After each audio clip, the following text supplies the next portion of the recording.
à tous, bienvenue dans l'émission qui parle littérature. Pour ceux qui aiment lire et puis pour ceux qui détestent lire aussi, parce qu'on n'est pas obligé d'aimer lire, surtout quand on nous dit de lire de la merde. Alors aujourd'hui, moi je vais essayer de vous présenter une dizaine de bouquins qui m'ont beaucoup plu, qui sont vivants, qui permettent de s'aérer l'esprit tout en étant dans un monde un peu fou, parce que bon, sinon ça sert à rien. Alors le premier bouquin dont je vais vous parler, c'est celui de Blandine Solange. Alors Blandine Solange, si vous la connaissez pas, c'est pas grave, je vais vous la présenter rapidement. En fait, c'est une psychotique qui a écrit un livre qui s'appelle « Inoculez-moi encore une fois le sida et je vous donne le nom de la rose ». Ça a été édité chez Grasset. Alors Blandine Solange, qu'est-ce qui lui est arrivé ? Elle avait des petits soucis sur le plan psychiatrique, hein, elle était suivie par un psychiatre. Et puis bon, bah, c'était une artiste, elle faisait... elle, son trip en fait, c'était d'arrêter les gars dans la rue. Et puis de leur dire venez chez moi, je vais vous dessiner, je vais vous peindre pendant que vous êtes à poil et même en érection. Donc bon, ça c'était son super challenge à Blandine Solange. Bon, elle n'est plus de ce monde puisqu'elle s'est pendue il y a de cela quelques années. Mais avant de mourir, elle avait écrit une longue lettre à son psy qu'elle n'avait d'ailleurs jamais payé, elle n'avait jamais payé son psychiatre. Et elle avait dit bon ben le jour où je ne serai plus là, avec les gains du livre, vous pourrez vous payer toutes les séances de consultation que je n'ai pas honorées jusqu'à présent. Voilà, donc c'est un livre hallucinant parce que Blandine Solange est... bon ben, en étant psychotique, c'est vrai qu'elle est hyper excessive, elle a des troubles de l'humeur très forts, et puis bon ben, elle va vraiment loin dans ses expériences personnelles, et puis tout son livre, donc Inoculez-moi encore une fois le sida et je vous donne le nom de la rose, c'est un livre en fait qui est très prenant, et puis surtout quand on sait bon ben, forcément le dénouement, ben, on le lit avec d'autant plus d'attention. J'ai personnellement vraiment beaucoup aimé ce livre.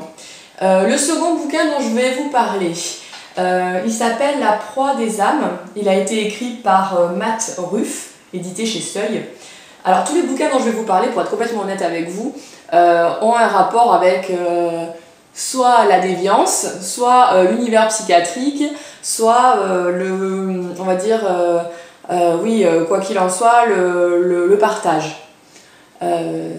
Un livre qui ne nous apprend rien, je trouve que c'est pas très bon, positif. Qui nous apprennent des choses sur l'auteur ou sur un thème. En tout cas, bon, le but c'est quand même d'apprendre des choses, mais sans se prendre la tête non plus, parce que sinon ça sert à rien.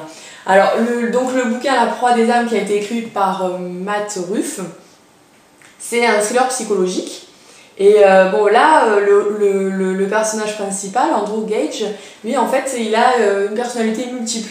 Donc bon, on est dans la schizophrénie et bon apparemment c'est je sais pas si vous en avez entendu parler, moi je connais très peu de gens qui l'ont lu. En tout cas cet ouvrage, La proie des âmes, a eu de très bons échos sur certains sites sur internet et c'est une œuvre vraiment extrêmement forte, atypique et je vous recommande chaudement cet ouvrage. Le troisième bouquin, alors on est toujours dans les univers un peu chelous, il s'agit de l'ouvrage Le bizarre incident du chien pendant la nuit. Alors d'où ça sort ce livre? Ce livre il a été écrit par Mark Eldon et en fait ça a été édité chez Nil et c'est l'histoire de Christopher qui a 15 ans, qui est autiste.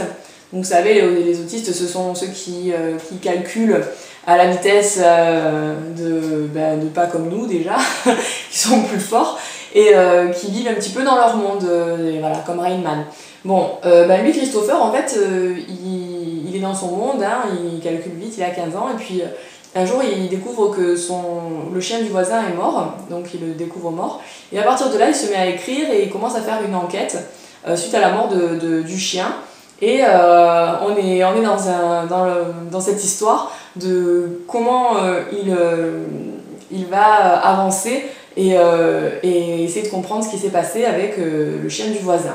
Voilà, donc le titre c'est Le bizarre incident du chien pendant la nuit, édité chez Nil. Quatrième ouvrage, Les Arcanes de la honte, qui est un livre, une autobiographie écrite par Henri Roux. Je vais vous lire ce qu'il y a écrit en quatrième de couverture. Le désir de révéler ce qui fut trop longtemps caché au point de gâcher une vie. Je ne souhaite qu'une chose, que chacun puisse trouver dans cette histoire l'envie de témoigner, de militer pour que toutes les différences soient enfin respectées. Ce livre n'est pas un roman, c'est mon témoignage. Cet ouvrage, c'est donc le témoignage de Henri Roux, qui est militant homosexuel, qui est très investi aussi au Parti socialiste, et qui raconte comment la religion l'a déçu, comment il a été exorcisé, enfin toutes les choses qu'il a vécues à cause de son homosexualité. Henri Roux est lillois et il avait participé au premier salon à Lille de la Gay Pride qui a eu lieu au mois de janvier. Voilà. Cinquième ouvrage que j'aimerais vous présenter. Ça s'appelle « Parle à ceux que tu n'aimes pas ». Ça a été écrit par Alain Alors je le lis parce que... Alain Bentolila, Le défi de Babel. Alors moi j'aime bien ce bouquin, pourquoi ? Parce que je crois comme l'auteur que dès lors que quelqu'un n'est pas comme nous, il faut aller lui parler, et surtout quand on est différent. Faire preuve d'ouverture d'esprit, de savoir exploiter la diversité des gens, savoir s'enrichir les uns des autres sur le plan humain. Il me semble que c'est une des priorités que l'on devrait avoir à cœur aujourd'hui. Et donc l'ouvrage Parle à ceux que tu n'aimes pas d'Alain Bentolila en est bien l'illustration, c'est le défi de Babel. Voilà. Que je voudrais vous présenter ensuite, Secret d'absence, qui a été écrit par Françoise Jalot. Alors on n'est pas du tout dans le roman, on n'est pas du tout dans le l'essai, ni quoi que ce soit, on est dans un recueil de pensées. Vous avez vu, l'ouvrage est tout petit, c'est un très joli livre. Secret d'absence de Françoise Jalot, ça raconte l'absence des parents de l'auteur. En fait, Françoise Jalot perd ses parents et se remémore tous les moments passés avec eux, les petites choses qui faisaient que chaque instant était unique. On est vraiment dans la confidence, dans l'intime, dans la confidence. Voilà, vraiment la confidence. Et c'est très poétique comme ouvrage, et n'importe qui a perdu un être cher peut être bercé par les mots mélodieux de Françoise Jalot. Voilà, Secret d'absence. On continue avec un livre profondément humain, l'empathie. Qu'est-ce que c'est l'empathie ?